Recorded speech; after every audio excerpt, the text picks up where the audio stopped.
Bem-vindos à escola Morris Cerullo de Ministério pelo Vídeo, uma escola diferente. Glória a Deus, nas reuniões anteriores você já aprendeu o que devemos fazer para realizar as obras de Deus. Na poderosa mensagem de hoje, você vai aprender por que a igreja está lutando e como pode vencer as suas lutas. Você vai também compreender o que significa ser um ministro. E agora, para continuar a inspirar você com sua poderosa mensagem, dê boas-vindas a um profeta apostólico e fiel servo de Deus, Morris Cerullo. Muitas vezes se ouve falar no duvidoso Tomé. Já ouvi muitos sermões sobre a dúvida de Tomé e gostaria que os pastores parassem de falar sobre a dúvida de Tomé. Você diz, por que, Morris Cerullo? Porque fique sabendo disso. Tomé não foi o único discípulo que duvidou da ressurreição. Eu quero dizer uma coisa. Não houve nem um. Estão me ouvindo? Não houve nenhum discípulo. Não houve nenhum seguidor de Jesus, de que se faça menção em toda a Bíblia, nem um. Homem ou mulher, nem um. Inclusive, agora, não se zanguem comigo. Alguns de vocês que têm Maria em tão elevada posição de reverência, nem mesmo a mãe de Jesus.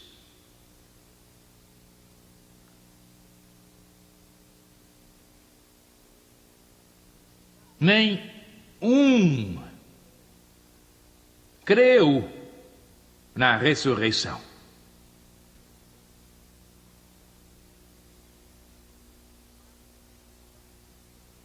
De fato, a maior parte nem mesmo entendeu.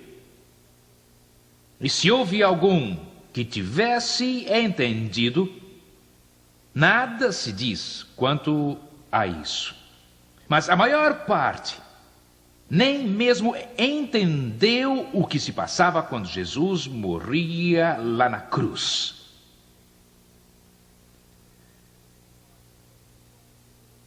Você diz, Morris Cerullo, que declaração terrível. Eu quero que a palavra de Deus nos ajude a pôr isso em perspectiva e que ela nos esclareça no assunto. Há muitos capítulos sobre a ressurreição, mas eu vou usar o que está em Marcos 16.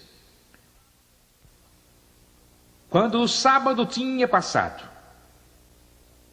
Maria Madalena e Maria, a mãe de Tiago, e Salomé, 3 mulheres, Maria Madalena, Maria, a mãe de Tiago, e Salomé, compraram especiarias para poderem ir ungí-lo. Muito cedo pela manhã, no primeiro dia da semana, elas foram até o sepulcro ao nascer do sol.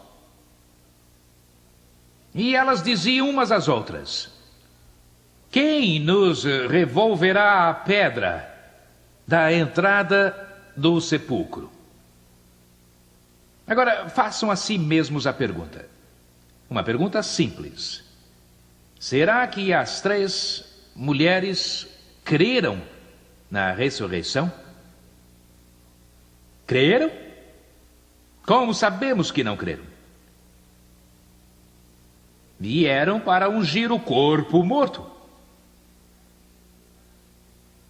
Esperavam encontrar Jesus no túmulo e estavam discutindo quando chegassem lá como é que elas iam rolar a pedra para poderem entrar e ungir aquele corpo morto. Elas não criam, nem mesmo compreendiam, nem tinham a menor ideia a respeito da ressurreição.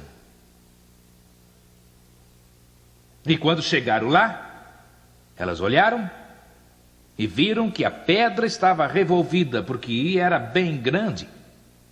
E elas entraram no sepulcro e viram um jovem sentado do lado direito.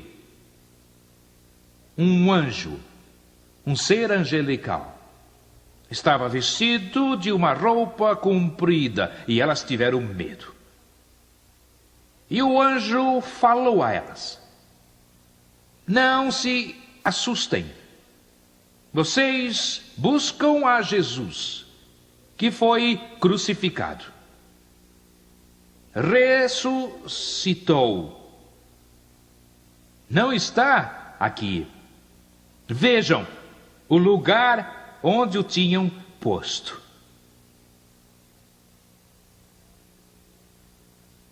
E então esse ser angelical, nesse túmulo, deu a Maria Madalena, a Maria, mãe de Tiago, e a Salomé um recado. Foi isso que o anjo disse. Depois de dizer: vocês buscam Jesus de Nazaré, que foi crucificado. Não está aqui, ele ressurgiu. Vejam o lugar onde o tinham posto. Agora o anjo disse: mas ide, dizei aos discípulos e a Pedro. Eu creio que ele disse e a Pedro também, porque Pedro havia negado o seu Senhor. Ele devia agora estar se sentindo bem abatido.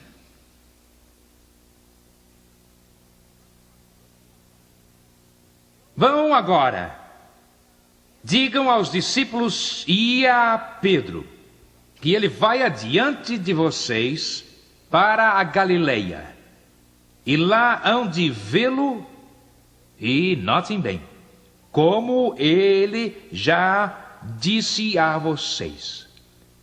Agora digam-me, por favor, antes de tudo, o que estão fazendo aqui na sepultura?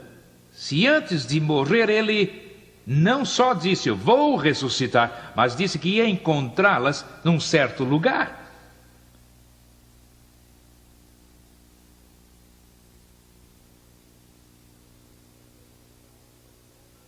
Porque o Senhor disse: vou encontrá-los na Galileia, quando ressurgir, não em Jerusalém, eu estarei lá na Galileia. Vão para lá.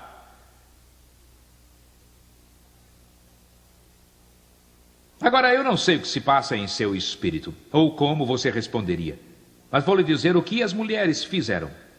Saíram de lá e deixaram o sepulcro, e elas tremiam, estavam espantadas, e não falaram nada a nenhuma pessoa, porque estavam com medo.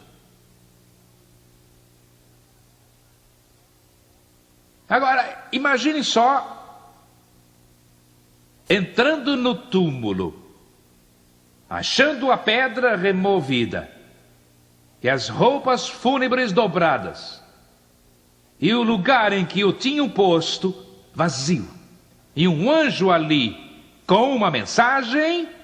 Você pode imaginar um quadro desses?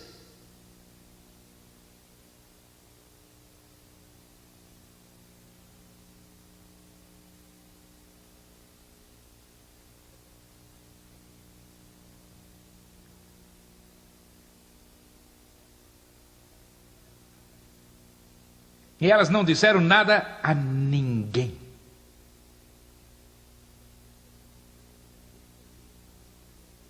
E eu sei que muitos aqui diriam: meu Deus, Boris Cerullo, eu sairia pelas ruas gritando, pulando, saltando de alegria. Será?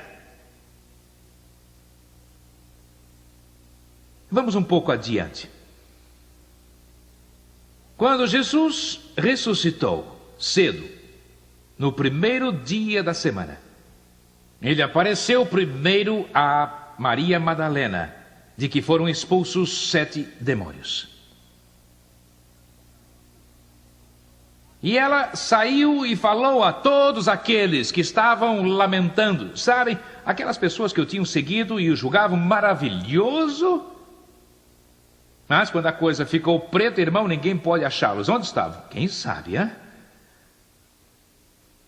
Mas a Bíblia diz que eles, quando ouviram que Jesus estava vivo e fora visto por Maria Madalena, o que as Escrituras dizem? 3 palavras. Eles não creram.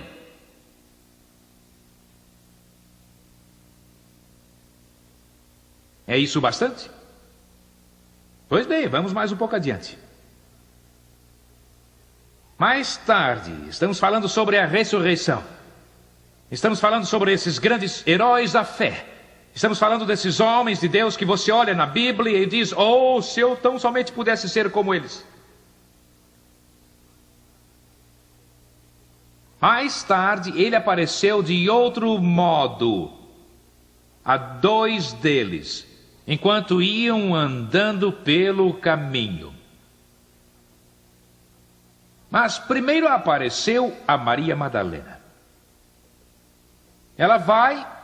Bem, primeiro o anjo aparece a essas 3 mulheres. Elas, de medo, não dizem nada.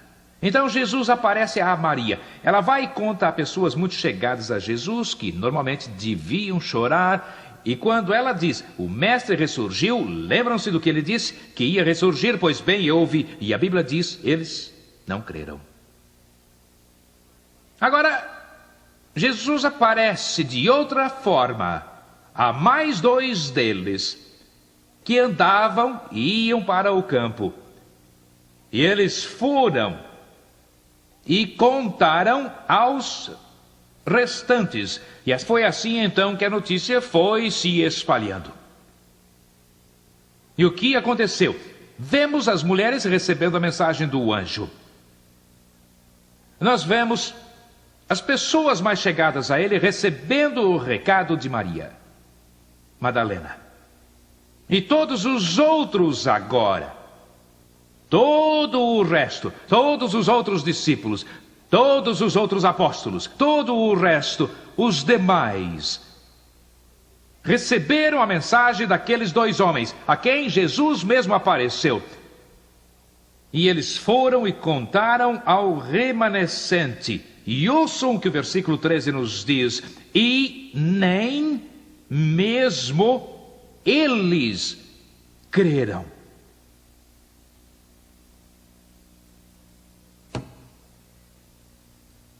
Agora você me diga, o que Jesus tem? Depois de 3 anos e meio de ministério, depois de andar com esses homens, e eles viveram com ele, comeram com ele, e viram os seus milagres. O cego vê, o surdo ouve, o coxo anda, os ventos e as ondas cessam, os mortos revivem. O que é que ele tem? Nada mais do que um bando de seguidores e de discípulos confusos, medrosos, duvidosos, descrentes, inseguros e sem fibra. Que mesmo depois de alguém trazer a notícia, nós vimos o anjo, nós ouvimos a sua voz, nós vimos o Senhor ressuscitado, nós falamos com o Mestre.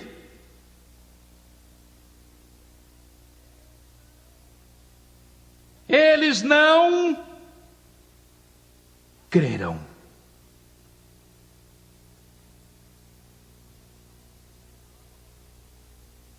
Então algo aconteceu. Estão reunidos numa sala. E através de portas fechadas, chega o Senhor ressuscitado. Ele aparece no meio deles. E ele não está falando só a Tomé. Mas ele olha ao seu redor, todos eles assentados, e a Bíblia diz no versículo 14 do último capítulo do Evangelho de Marcos: afinal apareceu aos 11, assentados juntos, e ele os censurou, ele os repreendeu por sua descrença e sua dureza de coração, porque eles não creram nos que o tinham visto depois de ressurgir, todos os 11.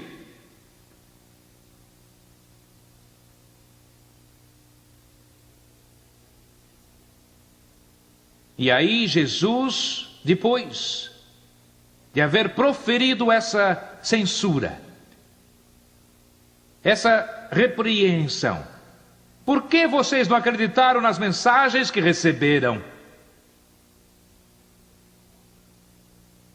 Ele se volta, ele olha para os mesmos 11, e no versículo seguinte, o versículo 15, ele diz a eles então: ide por todo o mundo e pregai o Evangelho a toda criatura.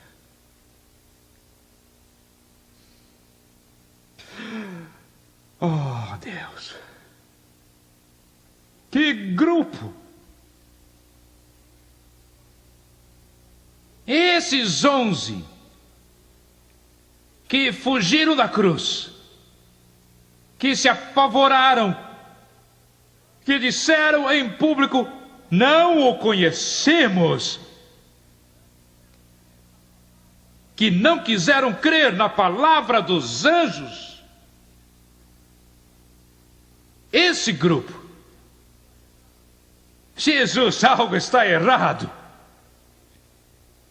Isso foi um grande erro. Como podem esses 11 moleirões sem espinha dorsal, incrédulos, negadores, fujões, sem nenhuma fibra, fazer a tua obra? Como é possível?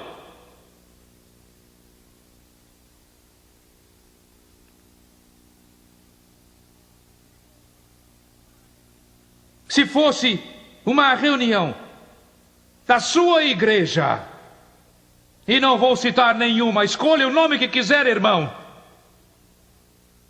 Se eles fossem candidatos a pastores ou pregadores, quantos deles você pensa que seriam escolhidos?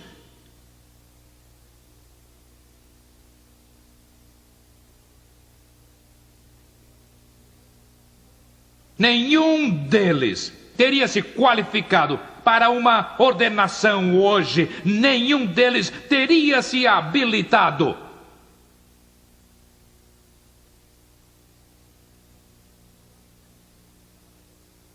Quando Jesus olhou para eles,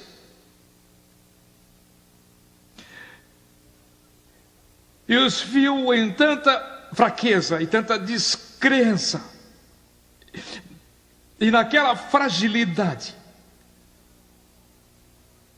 ele lhes entregou a maior tarefa, a grande comissão de ir a todo o mundo. Fiquem sabendo uma coisa: Jesus não estava olhando para o que eles eram, estava vendo o que ele podia fazer com eles.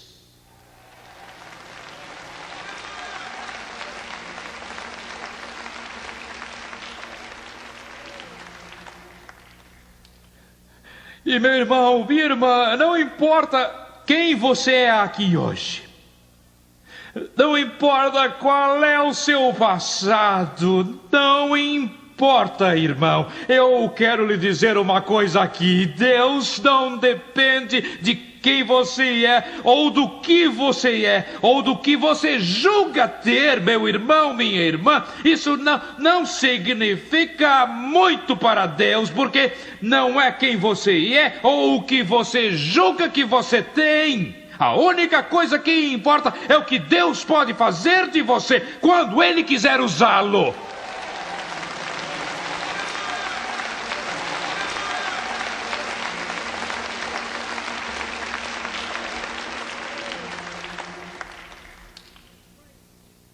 Cada um daqueles indivíduos teve suas dúvidas. Você também. Cada um daqueles indivíduos teve seu medo. Como você. Cada um daqueles indivíduos teve seus fracassos. Como você. Mas o que o Espírito Santo deseja nos ensinar aqui é isto. Deus não está dependendo do que nós somos ou do que temos, mas está dependendo do que pode fazer de nós.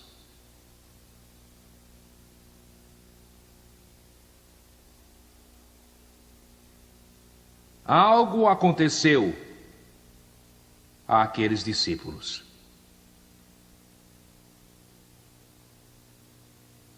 Foram transformados. Quando veio a mudança, eles não tiveram mais medo. Quando eles mudaram, eles não tiveram mais dúvidas. Quando a mudança veio, eles não viram mais fracassos. Foi esta a nova realidade.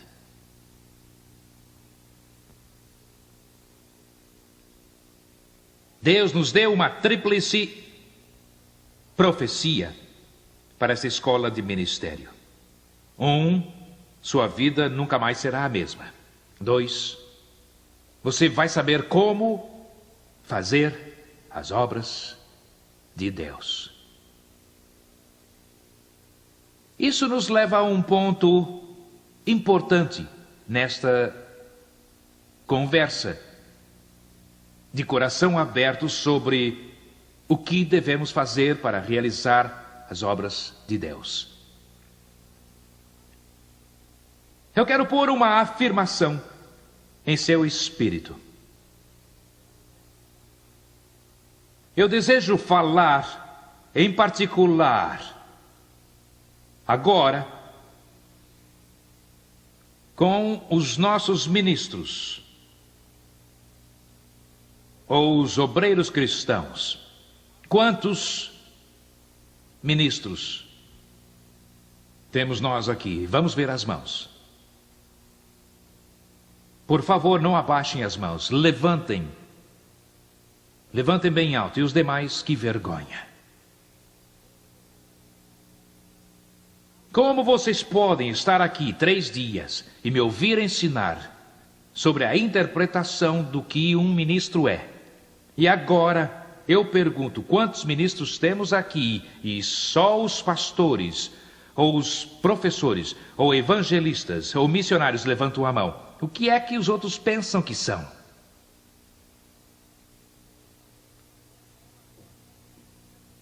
Viram agora, porque eu não quero que escrevam.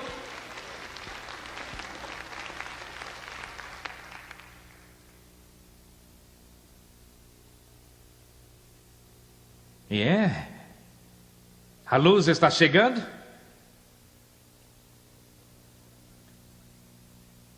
Vou lhes dar mais uma chance.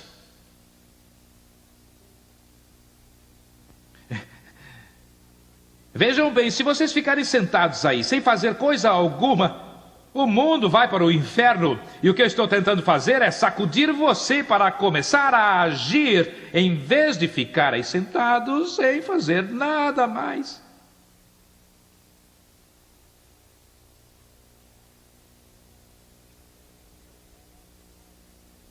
Eu quero que você volte à sua igreja, não como alguém que vai esquentar lugar como você vem fazendo nos últimos 5, 10, 15 e 20 anos. O pastor da sua igreja vai ficar todo feliz da vida de ter 100 novos ministros em sua igreja para ficar ao lado dele. Eu quero um sorriso seu.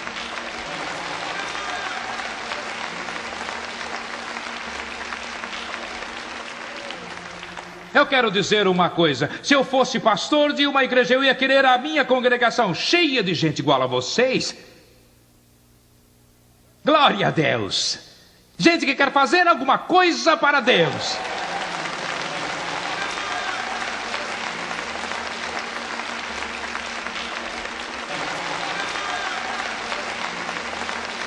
Amém! Pois bem, mais uma chance. Sabem, eu não sou Deus. Deus lhes dá muitas chances. Eu só dou 2. Não. Vocês sabem que não. Eu dou 1 dúzia. Quantos ministros temos aqui? Vamos, Deus tem um exército. Amém. Bem, vocês podem cantar, vamos.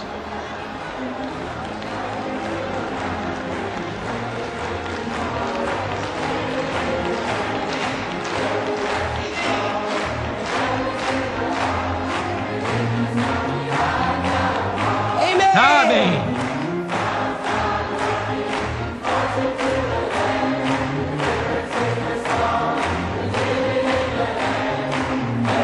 Vamos, vocês podem movê-los.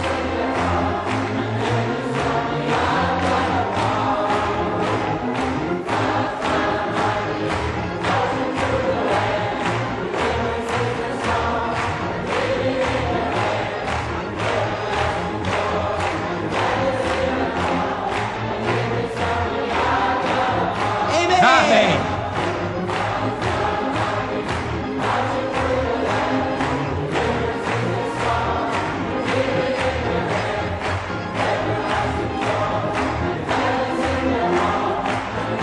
Amém, eu faço parte.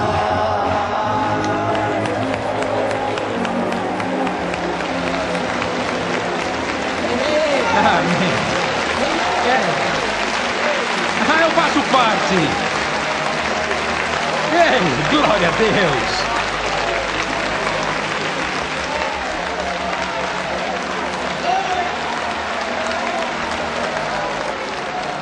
Enquanto estão sentados, eu quero colocar uma palavra em seu espírito.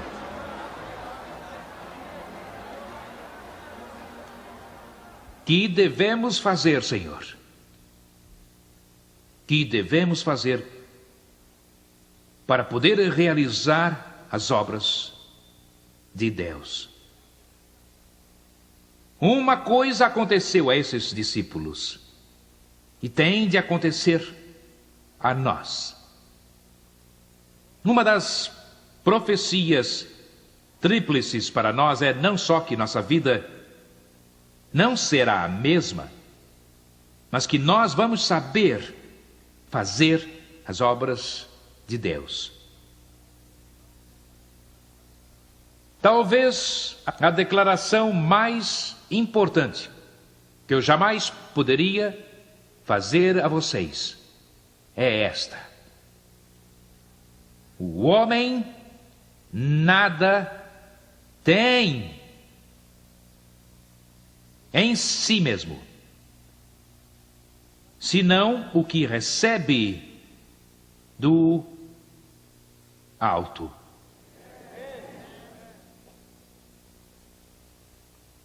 Lutamos pelo poder de Deus.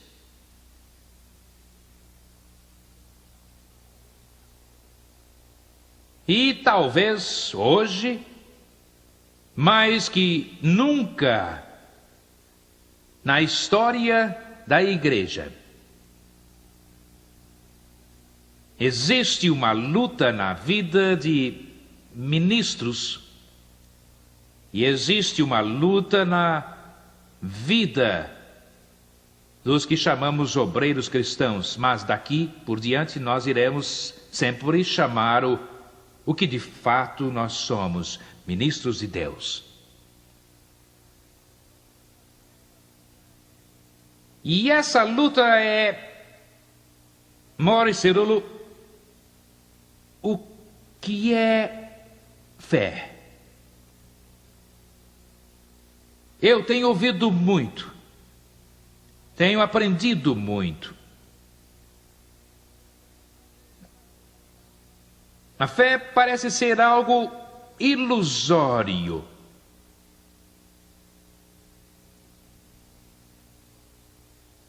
espiritual.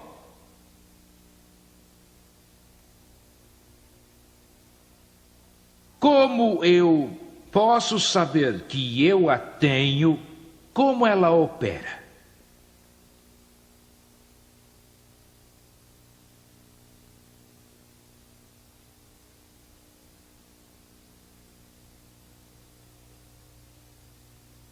Eu quero que o Espírito Santo seja o único mestre aqui, que nos leve a uma nova dimensão espiritual, uma nova compreensão dessa maravilhosa, magnífica manifestação sobrenatural, a fé.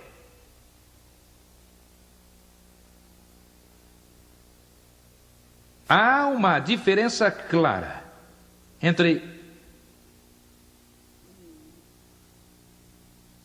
as bases do poder de crer e do poder da fé.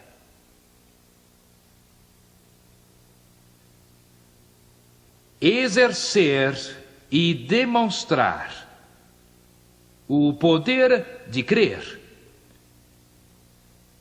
Você e eu podemos, como resultado do nosso ser natural.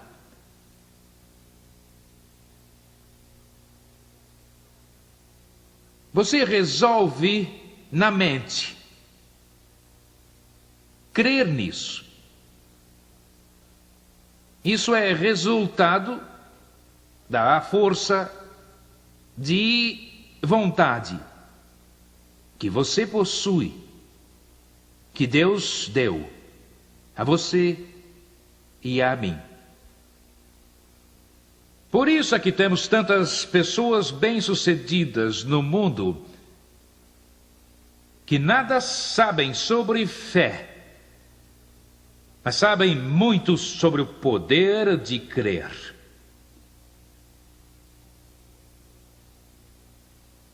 Como o poder do pensamento positivo.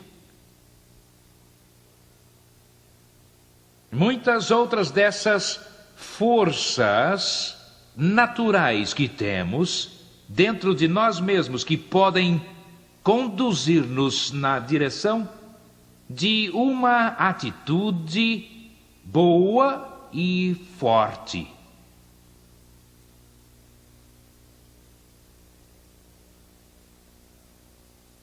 O homem natural tem essa aptidão. Mas o homem natural não tem a capacidade de exercer essa característica majestosa, vibrante e espiritual, chamada fé. E Deus nunca pretendeu que o seu povo jamais lutasse pela fé.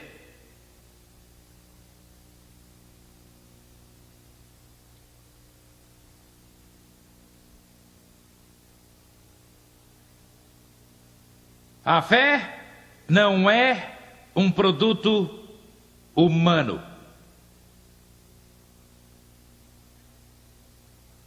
A fé não é o resultado do homem em si ou da sua capacidade natural.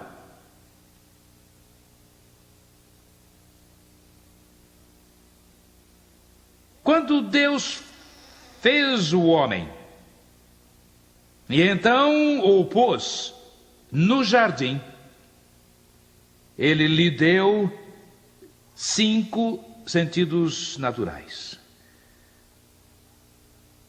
Deu-lhe a capacidade do tato. Deu-lhe a capacidade do gosto.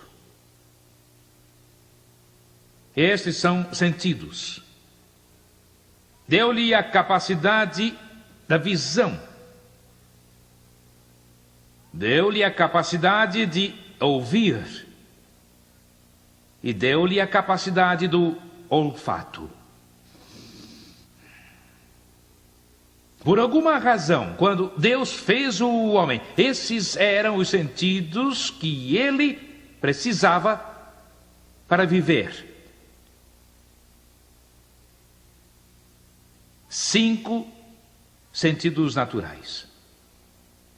Agora deixe-me soltar uma bombinha em vocês. Não é uma grande, porque as grandes vêm depois. Só uma pequena. Agora, Deus nunca deu a Adão e Eva a característica ou a qualidade ou o sentido da fé.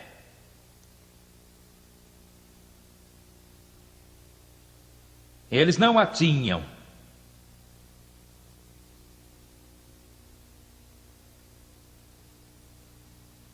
Você pode ficar com esse olhar surpreso no rosto por hora. Não faz mal.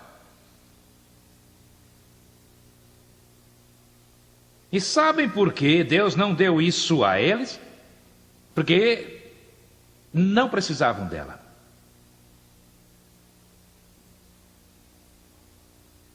Porque Deus vinha da glória dos céus. Por que precisariam de fé? Adão foi criado com todo o poder e todo o domínio. Ele falava, quando falava, acontecia. Ele tinha controle sobre os animais. Deu-lhes nomes.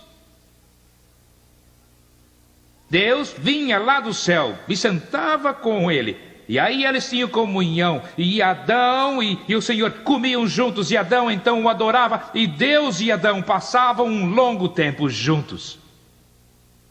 Não precisava de fé. Mas alguém diz, Morris Cerullo, você nunca leu em Romanos, onde se diz que a cada pessoa Deus repartiu a medida da fé. Quantos de vocês já leram isso nas Escrituras? Por favor, leia o primeiro versículo, o segundo versículo, o terceiro versículo e o quarto versículo. Leiam todos juntos. Diz, rogo-vos, pois, irmãos, pelas misericórdias de Deus. Isso não foi escrito para não crentes, e sim para crentes. Rogo-vos, pois, pelas misericórdias de Deus, que façais o quê? Que apresenteis os vossos corpos em sacrifício vivo, santo e agradável a Deus, que é o vosso culto racional. O que é racional, então? Entregar tudo a Deus. Entretanto, Deus diz que é o vosso culto racional. E então Deus diz, conforme a medida da fé que Deus repartiu a cada um. Ele não diz que Deus simplesmente está distribuindo a cada um que vai passando pela rua. Eu já ouvi isso bastante. Agora, pastores, sorriam para mim. Vamos, eu já ouvi isso bastante. Essa gente anda dizendo, quando você liga a luz da casa, você exercita a fé. Você já ouviu isso? E quando senta na cadeira, está exercitando fé porque você crê que a cadeira vai aguentar você. Conversa.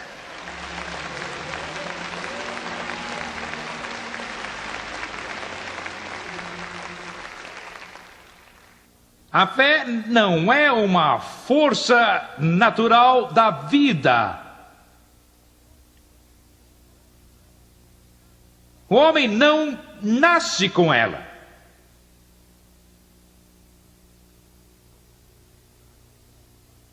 Ele nasce com 5 sentidos naturais.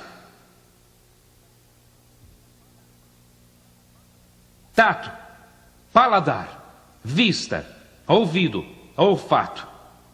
E a Bíblia diz que o homem foi criado à imagem de Deus. E a única coisa que você e eu temos que se parece com Deus não é a aparência física externa. Graças a Deus, quando olho para vocês, vejo que Deus não parece com vocês.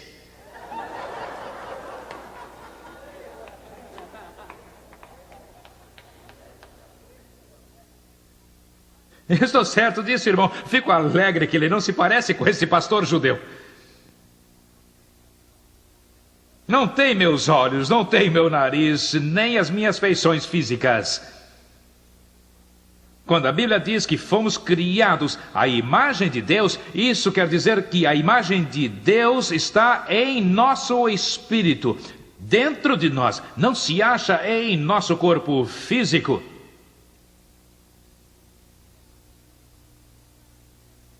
E o que há dentro de você que é igual a Deus? O que há no seu espírito que é como Deus? Você está certo?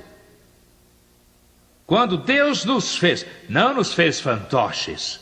Não há cordões em Morris e não havia cordões em Adão. Quer dizer que Deus não está lá puxando um cordão qualquer. Erga a mão direita. Erga a perna direita. Sabem, como um boneco. Sabe, quantos de vocês já viram esses pequenos fantoches? Mas Deus não nos fez desse jeito. Ele nos deu a vontade moral livre. Adão a tinha. Foi o que Adão usou para desobedecer a Deus no jardim. Isso trouxe o pecado, a doença e a morte a este mundo, porque Adão tomou a vontade que Deus lhe deu e Adão usou isso contra Deus.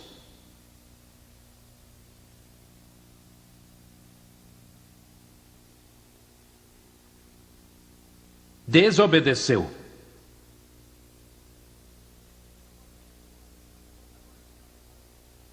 Agora eu quero lhe dar um outro choque daqui a pouco. Está pronto? Você aguenta um choque maior agora? Quantos de vocês sabem que são salvos pela fé? Vamos ver as mãos.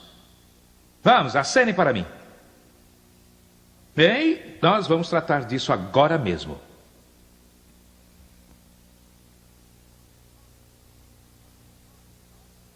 Você diz, Morris Cerulo, não somos salvos pela fé? De modo algum. Mas você diz, a Bíblia diz, em Efésios 2, 8 e 9, pela graça sois salvos pela fé. Mas, irmão, como você pode ser salvo por algo que você não possui? O homem natural não possui a qualidade da fé. Não venha me dizer que todo pecador bêbado e homossexual e toda pessoa imoral que anda na rua tem essa característica da fé dentro dela. A fé não é uma força natural em nós. A fé não é uma força natural em nós. A fé não é uma força natural em nós. Todos os que vão andando pelas ruas têm autoridade sobre a sua vontade. Todos os que andam pelas ruas podem exercitar os sentidos naturais. Visão, paladar, tato, ouvido, olfato.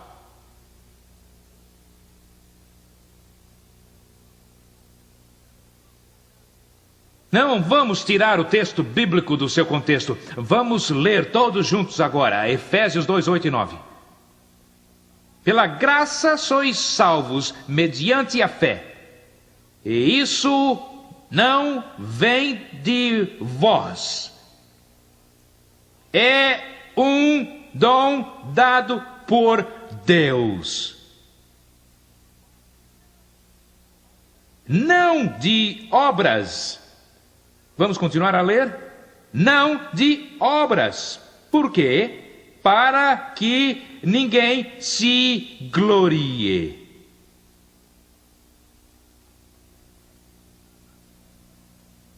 Nós teríamos muita gente andando por aí afora, pensando que eles se salvaram. Mas Deus cuidou disso, irmão. Porque Ele só nos deu a capacidade para uma coisa, para o seguinte: o Espírito de Deus está agindo aqui nesta reunião, sobre esta lição. Tem sido como um fogo líquido agindo aqui hoje, mas Deus não pode dobrá-lo. Deus não leva você a ceder. Deus não pode fazê-lo entregar-se. Você tem de fazê-lo. Por isso eu digo ao povo quando eles chegam e dizem: "Oh, Senhor, por favor, torne-me humilde." Eu os agarro pelo pescoço e digo: "Pare de fazer essa oração." Eles me olham e dizem: "Por que não, Maurice Cerulo?" Vou dizer por quê. Porque a Bíblia diz: humilhai-vos.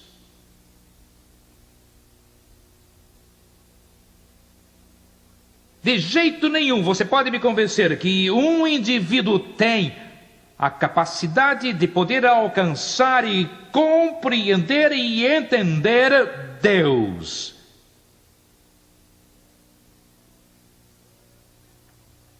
Deus é sobrenatural.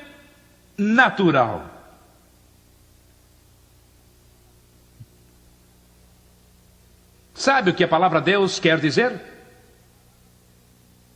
A palavra Deus quer dizer, em uma tradução literal, o que precisa ser adorado como tendo capacidade sobrenatural. Pastores, sabe o que vão fazer quando chegarem à sua igreja no domingo, ou quando voltarem dessas reuniões, dessa escola? Sabe o que vão fazer? Ponham uma faixa por cima da porta da igreja, onde o povo entra quando vem para assistir aos cultos. Deus é alguém que tem de ser adorado como tendo capacidade sobrenatural.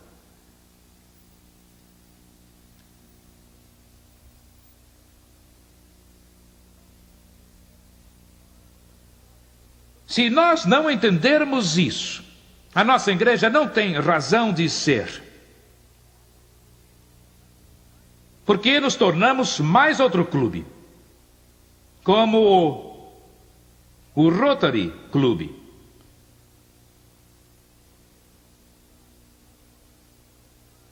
Porque, do contrário, estamos entrando na igreja e observando uma forma e um ritual. É só mais um clube psicológico e é só isso.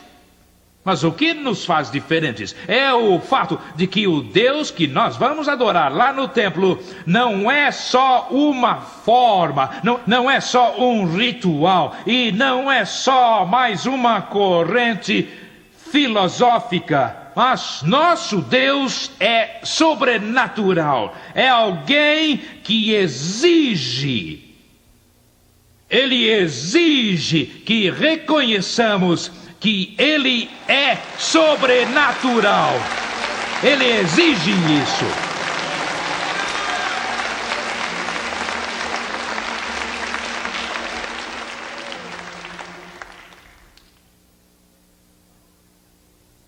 A única coisa que esse pecador controla é sua vontade. Agora isso vai chocá-lo.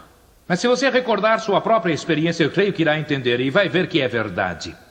Quando você deu o coração a Cristo, onde quer que isso tenha sido, em qualquer parte do mundo, quando você entregou a vida ao Senhor, você não sabia o que estava fazendo. Vamos, 90% das pessoas que são salvas realmente não sabem explicar o que aconteceu.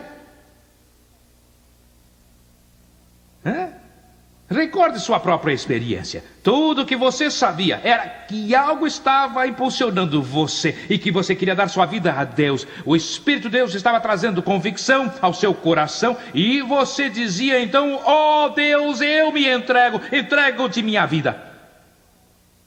Você veio à frente. Ou alguém testemunhou. Você não sabia o que estava acontecendo. Mas, irmão, ao se levantar, você sabia que algo tinha acontecido. Vamos, você sabia que algo aconteceu. Sua vida foi mudada. Você teve o poder de fazer o quê? Você teve o poder de se entregar.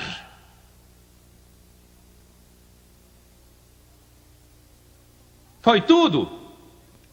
Por quê? Porque Deus não pode forçar. Deus não pode pegar você pelo colarinho e arrastar você para a frente. Pode mandar o Espírito vir sobre você e falar a você, mas não pode forçá-lo, não pode anular a sua vontade.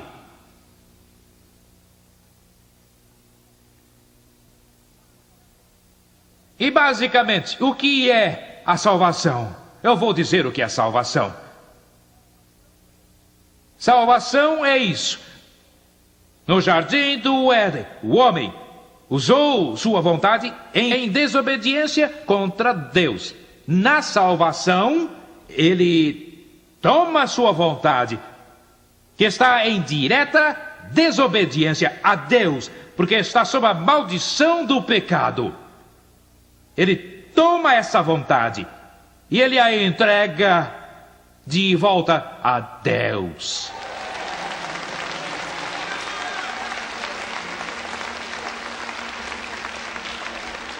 Amém. Amém. Agora não mais nós vivemos, mas é Cristo que deixamos entrar em nós para vir e viver sua vida, sua vontade e suas obras em nós.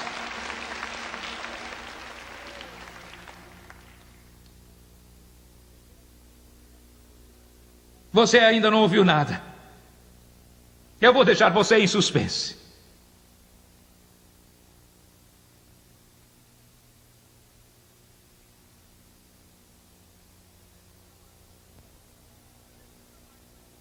Você nunca mais vai lutar para ter fé.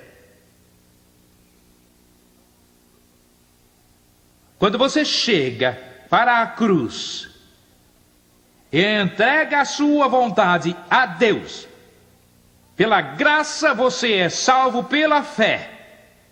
Isso não vem de você. Quando você vem para junto da cruz, e aí entrega a sua vontade e a sua vida a Jesus Cristo, naquele momento, irmão, aqui alguma coisa se dá. Deus concede e implanta em seu ser o quê? Pela graça sois salvos por meio da fé. E isso não vem de vós. Não temos nada em nós mesmos, senão o que recebemos do alto.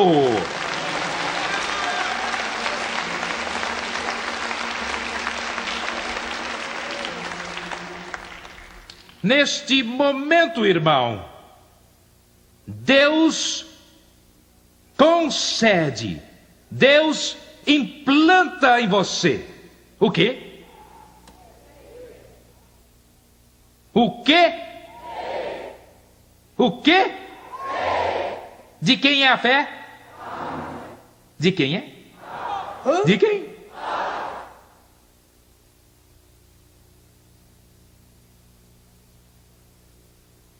Eu vou resistir à tentação. Não, eu vou resistir. Eu ia dizer, mas eu vou resistir à tentação. Aleluia. E que tentação? A tentação de abrir a palavra de Deus e continuar com isso. Eu vou resistir a esse impulso. Vamos continuar aqui na próxima reunião. Que poderosa revelação você recebeu hoje. Ao concluirmos a reunião, você sabe que Deus deseja que você seja um ministro e que Ele deseja usar você para o seu eterno propósito. Na nossa próxima reunião, Maurice Cerullo vai mostrar como Deus deseja torná-lo uma parte vital do seu perfeito plano. Até lá, e lembre-se que Deus o ama e nós também.